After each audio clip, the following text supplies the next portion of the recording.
My name is Joy Creech, and I am the community manager for the American Cancer Society here in Amarillo.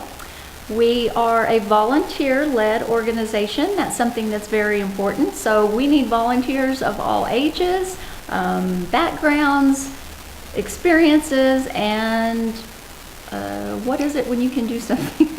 What's it called? Skills. Skills. Thank you so much. So we've been around for over 100 years. The national organization has. It started out with just a group of volunteers that decided we needed to do something about cancer.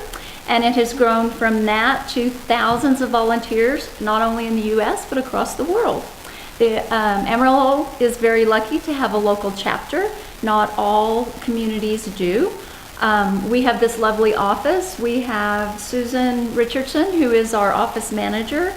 We have many things available when you walk in our doors here. We have wigs that are available for anyone that might need one going through cancer treatment.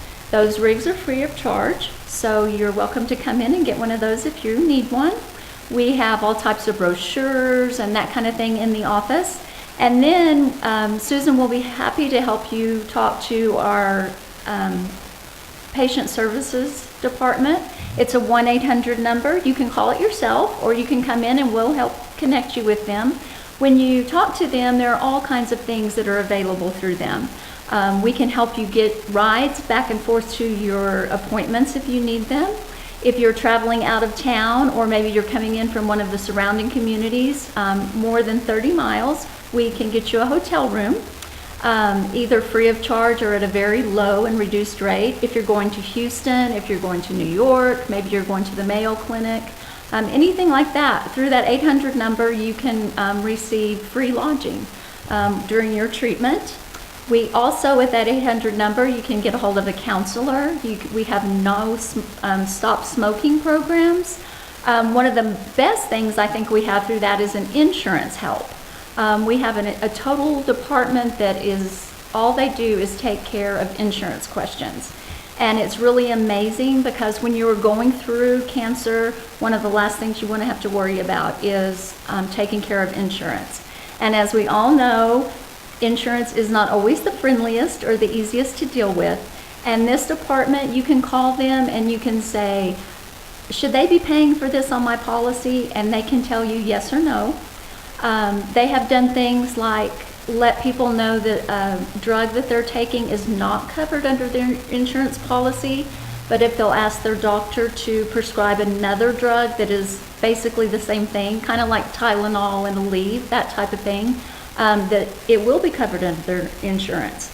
So I actually know a lady who went from paying $3,000 a month for a drug to a $25 copay by calling that number.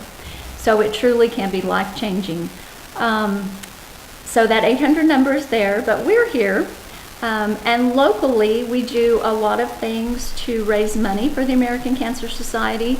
As you may know, that is what we are best known for. Other than the United States government, we are the largest funder for cancer research in the world. And so that's where most of the money that we raise goes to. And of course, that is very, very important because without research, instead of being able to celebrate cancer survivors, we would just be remembering those who fought that battle.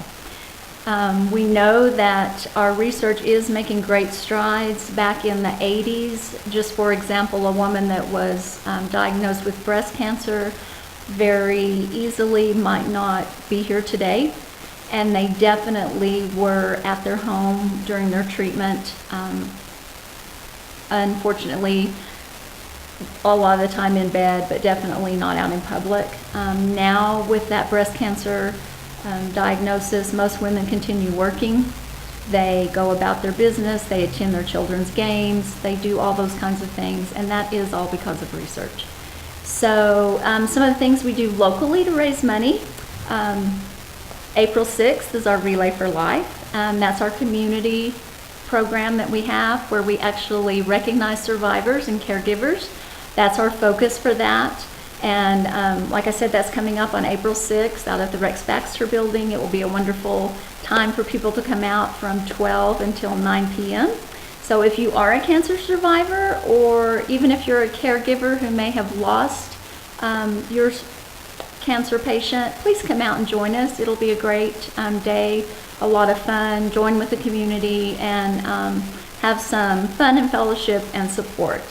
The next thing we have coming up is a golf tournament, and I've got a little flyer on that. It is a charity golf tournament, and this is actually a third-party event. We have a gentleman here in town who's been doing this for several years, but all of the money that is raised will go to the American Cancer Society, and we restrict it to go towards pediatric cancer research.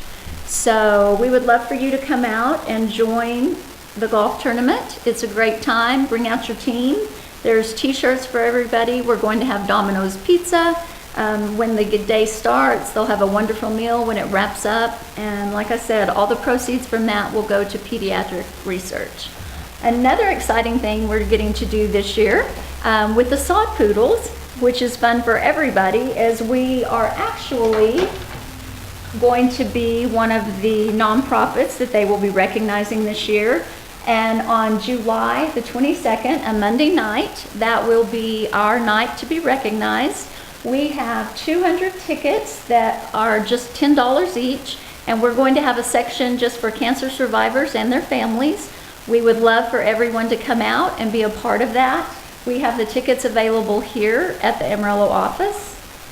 And, okay, there we go. Thank you. Oh, we couldn't see it. Okay, well, $10 each for tickets. You come out, you'll sit in a section that's just for cancer survivors and their families. I'm sure there will be lots of pictures of everybody on the big TV during that night.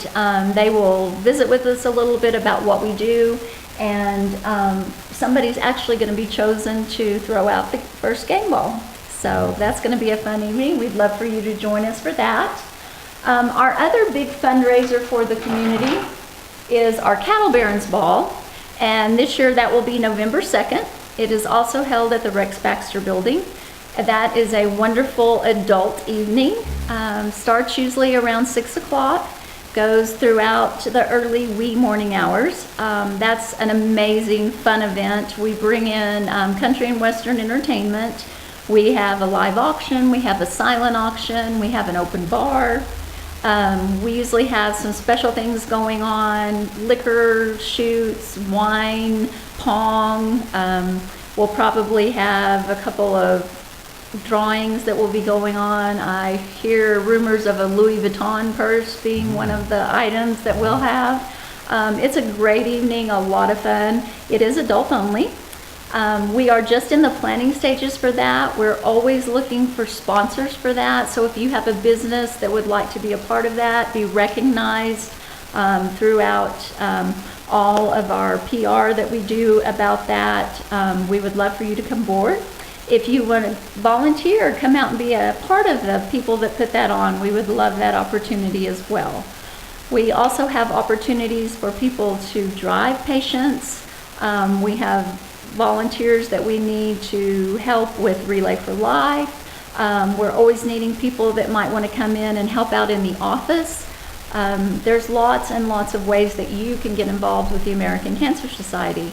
As we know, unfortunately, cancer touches everyone. They say it's that 1 degree, or 2 degree, I guess. If you haven't had cancer, I know someone you know has it. And if you're young enough that that's not the case, just wait. Unfortunately, 1 in 2 men and 1 in 3 women are statistically diagnosed in their lifetime with cancer.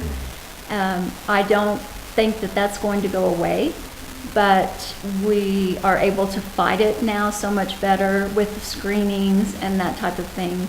So as an American Cancer Society employee, I do want to please get your screenings that you need. If you're 45 or over, you need to get a colon screening. There are other ways to do it besides a colonoscopy. Just talk to your doctor if that's not something you're interested in. If you're a woman, make sure you're getting your mammograms. Just take care of yourself. We want you around for a very long time. But if you do hear those words, you have cancer, know that the American Cancer Society is here for you. We are able to help out with a lot of different things. Please call us or drop by. Our address is 3915 Bell Street. We're on the corner of Fulton and Bell, kind of across from Amarillo High. Our phone number is 806-353-4307. And when you call that number, you get to visit with Susan, our wonderful office manager. Or call that 800 number, 1-800-227-2345, and we can help you on your journey. So thank you. Wonderful. Is there an opportunity for college students who sometimes need to do an internship for college education? Absolutely. They would be an unpaid internship. We are nonprofit, but we would love that opportunity. We have people. We actually had 2 interns last summer that worked for us a little bit. It's a great chance to learn how a nonprofit works, if that's something you think you might be interested in. It also looks good on the resume if that's how you're spending part of your time away from school. We also, if we have events coming up or something going on, we can have people that come in for 4 or 5 hours, a one-time volunteer opportunity. Those are present as well. I see. Now, I am aware that the Texas Tech Health Sciences Division here in Amarillo has actually been doing cancer research for quite a number of years in different types of cancers. I have a friend who was a nursing student and then did an internship for them. When money is raised for cancer research, does some of that money come back to the local Amarillo community? Are you aware of anything of that nature? It does occasionally. It depends. We just recently had a lady at Texas Tech that had received an American Cancer Society grant for her research. She is no longer at Texas Tech, so right now we don't have anyone locally, but in the last grant period, there was over $89 million in the state of Texas that was granted through the American Cancer Society to researchers. They do not restrict it to a certain area. The great thing about the way the American Cancer Society chooses our researchers is it's juried by peers. And then they look at all the researchers and they choose those that they think are most promising, and then those are lifted up the area. There's 3 actual levels that they go through to be approved. That final level, what they do is they go in there and rank them according to what they want to fund first, all the way down. No one is ever told no, they won't fund them. They're told if the funds are raised. And so that's why it's so important that we raise funds, because it always bothers you to think that what if the next person on the list that we were unable to fund had the answer.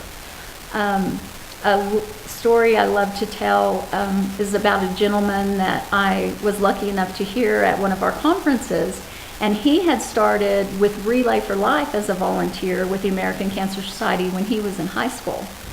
And I honestly don't remember the year, but it was somewhere in the 90s that he had first relayed. And then he had gone on throughout his life, been in and out of the American Cancer Society as a volunteer. Well, later on, he was diagnosed with lung cancer. And of course, when you hear those words, he started doing all the things many of us do, researching, trying to find out. And he found out that the person that had developed the drug that he was taking to keep his lung cancer at bay had been funded the first year he volunteered and raised money for Relay for Life. So when you think about that, he actually helped save his own life, plus, his children and grandchildren to come. So you never know what that extra dollar can do. I would like to say the American Cancer Society is very good at research. We've been doing it, like I said, over 100 years. We've had 47 of our researchers win the Nobel Prize. So that tells you the quality of people that we are funding. The neat thing about us is we do fund a lot of young and upcoming researchers based on their ideas and what they present. Unlike some grants that have to grant so many in a certain area or perhaps a certain ethnic or a universities, that type thing. Ours is strictly open to just the best ideas that are out there. And obviously we've done well. So. And I'm glad to hear, you had mentioned earlier, that there is some money that goes into services and support. And I Very presume much so. that some of that donated money actually comes back to our local community and those efforts. Right? Absolutely. And one thing that was really exciting last year at our Cattle Barons Fall, and I think we're going to do it again this year, for our restricted gift, which we take some funds and we are able to restrict those specifically. Those went into a transportation grant just for the 26 counties in the Panhandle. We reached out to Texas Tech and Harrington and I think Northwest Texas. I'm not sure yet which of those three organizations have applied for the grants, but once those grants are awarded, they will be administering those grants, giving out those monies. The great thing about the American Cancer Society is there is no qualification. So you don't have to be below a certain income level to qualify. The only qualification will be if you have cancer and are traveling. Those funds will be available directly to you if you live in the 26 counties of the Panhandle. And outside of that, all the money that's raised anywhere in the United States is available to everyone in our area, if that makes sense. So if we raise, say, $300,000 in the Texas Panhandle and only 30,000 of it is used locally, then the other goes to other people that need it. And on the other hand, if we raise 300,000 and we need 500,000 in the Texas Panhandle, it's available to us as well. And I'm glad that you mentioned not all communities have a branch of the Cancer Society. Yes. And so your services actually do extend out, to 26 counties in the Yes. Texas Panhandle? Yes, well, actually they extend out to the United States because we are one huge organization. Well, as far as this office. This office, yes, more so. But if you do live here and you have a family member maybe that's in, I don't know, Idaho or something, and they're going through cancer, you definitely can contact that 800 number for them, or they can call it. So yes, we're here for everyone in our community that can walk in and get wigs, that can walk in and volunteer with us, but we're also here for everyone All right. outside. Well, I will add all of that contact information in the comments below this video. So Great. People will have something they can read and go by and not have to remember it. I know sometimes my memory gets a little bit lax. Well, I like to tell everybody it's a great thing to put into your phone, that 800 number, because here at home, we visit with people in the grocery store, we visit with people when we're standing in line waiting to get into an event, and it's amazing how many times cancer does come up. And even at church, you find out one of your dear friends has cancer. Of course, we're going to pray for them. Of course, we're going to give them a hug. But then you can give them that 800 number, and that honestly is a tangible thing that they can take that minute and use. It's a 24-hour, 365-day number. You can answer it. You can call it at any time. You first talk to a computer that sends you somewhere, and then after that you'll talk to a real live person, which is very different. There's always someone that can speak English and Spanish available, so that's there. But when they call that number, they can call it at 2 o'clock in the morning if they need to, and they're talking to someone that's been specifically trained and knows what a cancer patient or their caregiver is going through. So it's just a wonderful thing that you can give a friend or family member that can truly make a difference in their life. Well, Joy, thank you very much for telling us about the American Cancer Society and what is going on in Amarillo and the Texas Panhandle, Yes, sir. and telling us how that people in Amarillo and even our region can become involved. That's right. We'd love to see you. We're always wanting volunteers. Please come down, give us a call. We'd love to meet you, and we'd love to have you a part of our family.